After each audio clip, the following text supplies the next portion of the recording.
Buat kamu yang sering ngerasa dirinya biasa-biasa aja, standar-standar aja, di forum nggak pernah dipilih maupun dilirik, nggak pede buat angkat tangan, dan beragam masalah serupa. Video ini cocok banget buat kamu tonton sampai habis.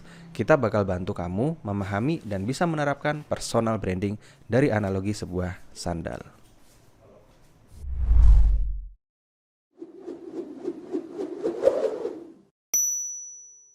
Hai sob, Assalamualaikum. Selamat datang di Jadi Lebih Hebat Channel bersama dengan Kapten Brian. Sebelum kita lanjut ke videonya, yuk klik dulu tombol subscribe dan aktifkan loncengnya biar kamu selalu update video-video hebat yang lain yang bakal bikin kamu jadi lebih hebat mulai sekarang. Nah, pembahasan ini kita mulai dari sebuah sandal. Kenapa sandal? Ya unik sih, insight ini saya dapatkan habis sholat taraweh beberapa waktu lalu. Dan di sana saya mendapati sandal saya tinggal sebelah. Ternyata ada orang nih yang secara nggak sengaja memakai sandal saya yang sebenarnya bentuknya berbeda, tetapi warnanya sama. Jadi sandalnya warnanya hitam. Nah, biasanya kalau kita ngomongin tentang sandal, pasti disangkutin tentang pasangan. Sandal aja punya pasangan, masa kamu enggak? Tenang-tenang, terutama bagi kamu nih kaum jojoba, jomblo-jomblo bahagia. Video ini kita nggak akan ngomongin tentang pasangan, tetapi kita akan ngomongin tentang personal branding. Gimana tuh? Gini, kita balik lagi ke permasalahan di awal. Kamu yang ngerasa nggak pede, ngerasa jadi orang standar-standar aja, ngerasa nggak pernah dilirik, apalagi dipilih, pasti ngalamin nih sedih atau kecewa. Merasa diri ini bisa, tapi entah kenapa kita tak kunjung mencoba. Akhirnya kita bisa sampai blaming atau menyalahkan diri kita sendiri. Dahlah pasrah aja, aku nggak bisa. Ya pasti yang dipilih itu aja. Ya udahlah ikhlas, hidupku mah gini-gini aja. Dan berbagai keputusasaan yang lain. Tanpa disadari, ketika kita berbicara seperti itu akan membuat alam bawah sadar kita juga mengikuti apa yang kita perintahkan. Alhasil semua getaran yang ada dalam diri kita mengandung hal-hal negatif yang harus kita segera rubah. Biasanya masalah itu muncul dari kita sendiri. Kita bingung nih dengan karakter diri kita sendiri, kepribadian diri kita sendiri, pun juga dengan mau jadi apa kita di masa depan. Kita masih bingung dan akhirnya mikir ya hidup gini-gini aja gak apa-apa deh. It's okay ketika kamu memilih jalan hidup seperti itu, tetapi yang perlu diingat, kita tidak boleh iri kalau orang lain bisa mencapai pencapaian yang lebih tinggi. Nah, sekarang kita bakal ngomongin tentang solusi nih.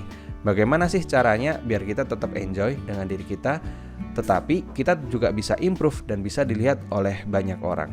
Kita bisa step up dan menjadi orang yang luar biasa. Pertama, yuk kita pelajari dulu istilah dari personal branding.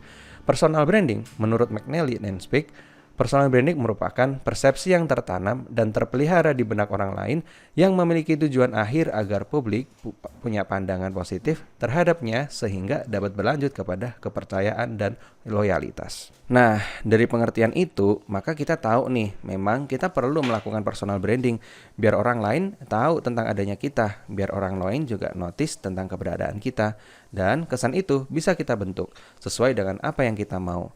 Nah, karena itu kita wajib nih nentuin masa depan kita mau seperti apa. Misalnya, kamu paling seneng nih kalau gambar kartun, passion banget lah. Nah, kamu bisa memulai sekarang untuk sering-sering upload karyamu di sosial media. Atau kamu pengen jadi politisi, bisa juga kamu mulai belajar itu ilmu-ilmu politik dan menyampaikan gagasanmu dengan baik. Nah, biar proses personal branding kita berjalan optimal, setidaknya ada 4 cara yang kita akan bahas kali ini. Yang pertama adalah be the first. Menjadi yang pertama pasti akan lebih mudah kita dikenal orang. Tetapi untuk menjadi yang pertama tantangannya memang cukup besar. Kita perlu memperkenalkan kepada orang-orang yang bahkan tidak notice bahwa kita itu penting. Tetapi ketika kita sudah dapat jalannya, maka kita akan bisa dikenang dan menjadi sang maestro.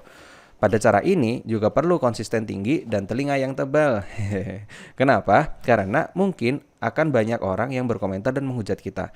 Tapi di balik itu, kita harus menikmati semua proses yang ada dan saya yakin kamu pasti bisa. Kedua, be the best. Kita bisa menjadi yang terbaik di antara yang terbaik. Misalnya nih, kalau kamu tadi pengen jadi kartunis, ya kita harus berusaha untuk menjadi kartunis yang terbaik. Butuh waktu yang panjang memang, dan pengakuan juga dari para penikmat kartun bahwa karya kita itu adalah kartun yang terbaik.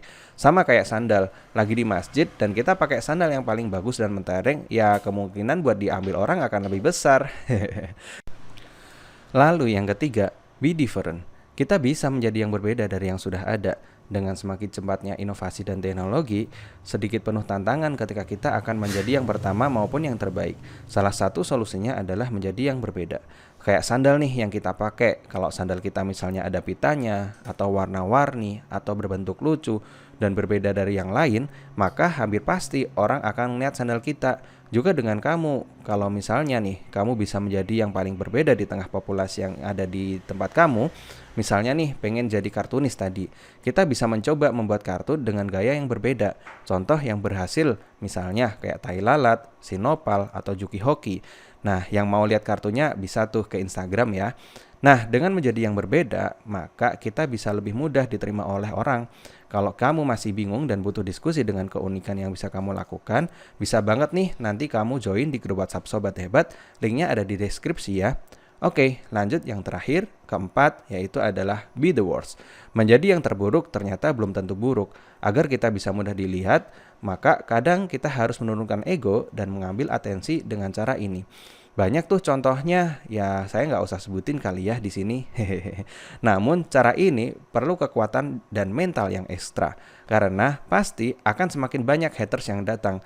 Dan kalau kita nggak siap, bisa-bisa kita malah semakin terpuruk nih. Kalau kata orang zaman sekarang, ya kita kena mental. Jadi cara keempat ini mungkin memang menjadi opsi yang terakhir. Untuk itu kita bisa menarik perhatian.